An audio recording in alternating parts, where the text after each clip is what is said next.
August 17, 1943, 7:42 a.m., Technical Sergeant James McKenna crouched beneath the wing of a P-38, lightning at Dobodura Airfield, New Guinea. His hands were shaking. Above him, Lieutenant Robert Hayes, 23 years old, 6 missions, was about to fly into a wall of zeros. McKenna knew what would happen next. He'd seen it before. The P-38 was fast. It was powerful. It could outrun anything in the sky, but it couldn't turn with a zero. And in the Pacific, if you couldn't turn, you died.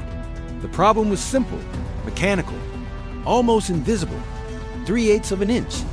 That's how much slack existed in the P-38's aileron control cables. When a pilot pulled the stick, the aircraft didn't respond immediately.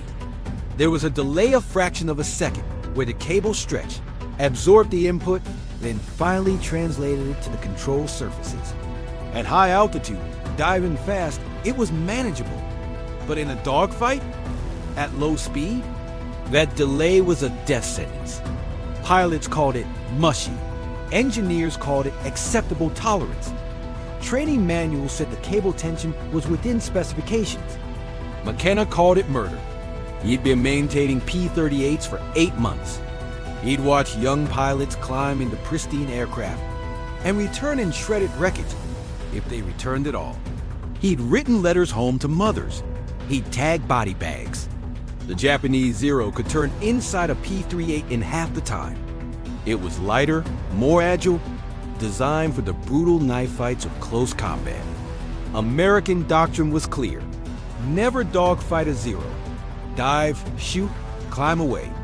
Use your speed. Never your maneuverability. But combat isn't doctrine. Combat is chaos. And when chaos came, the P-38's sluggish controls killed pilots. McKenna had reported the cable slack to his engineering officer. He'd explained the physics, shown the measurements, pleaded for a fix. The response was bureaucratic and cold. Any modifications will void the warranty. No field mechanic had authority to alter flight control systems. Regulations trumped lives. So on the morning of August 17th, McKenna made a choice. He salvaged a 6-inch piece of piano wire from a damaged aircraft.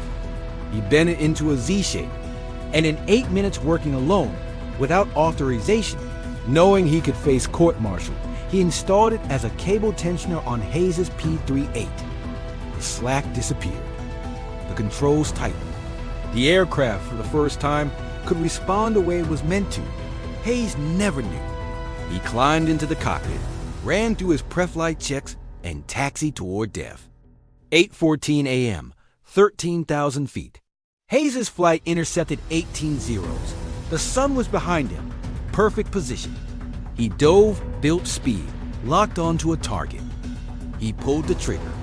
The P-38 responded instantly. No lag, no delay. Just pure, immediate control. In 7 minutes, Hayes shot down 3 zeros. He'd never felt anything like it. The aircraft rolled, reversed, maneuvered with a precision that shouldn't have been possible. He dodged incoming fire, flipped the Lightning on its back, pulled through, and fired again.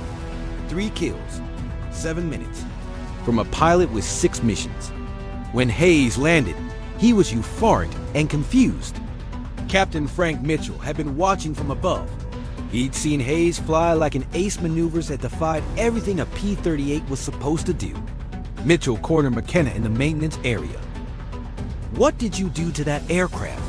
McKenna confessed. Mitchell, who'd lost 7 pilots in 3 weeks, didn't report him. He asked him to do it again. By September, 40 P-38s had the modification. Crew chiefs whispered about it across airfields. Mechanics installed it in secret, passing the technique from one squadron to another like contraband, and the kill ratio shifted. Pilots who'd been struggling were suddenly downing zeros at unprecedented rates. The Japanese, who dominated the skies for 2 years, were baffled. Their advantage had vanished overnight. The psychological impact was devastating. The Americans weren't supposed to outturn them. The Zero was built for this. But now something had changed. McKenna worked under constant threat of court-martial. Every modification was illegal. Every success was evidence of insubordination. But he couldn't stop. Because every time a pilot came back alive, every handshake, every quiet thank you in the maintenance tent, it was proof that rules could be wrong. That sometimes survival required defiance.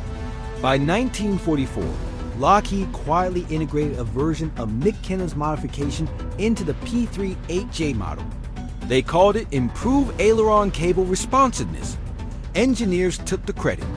Official reports made no mention of a mechanic in New Guinea with dirty hands and a piece of piano wire. The principles McKenna discovered, the importance of controlled precision, the elimination of mechanical slack would influence aircraft design through the Vietnam War and beyond. But McKenna's name never appeared in any manual. He died in 2006 at 88 years old. His obituary mentioned his service as an aircraft mechanic during World War II. It said nothing about the lives he saved. No medals, no recognition. Just a quiet man who saw a problem and fixed it. Regulations be damned.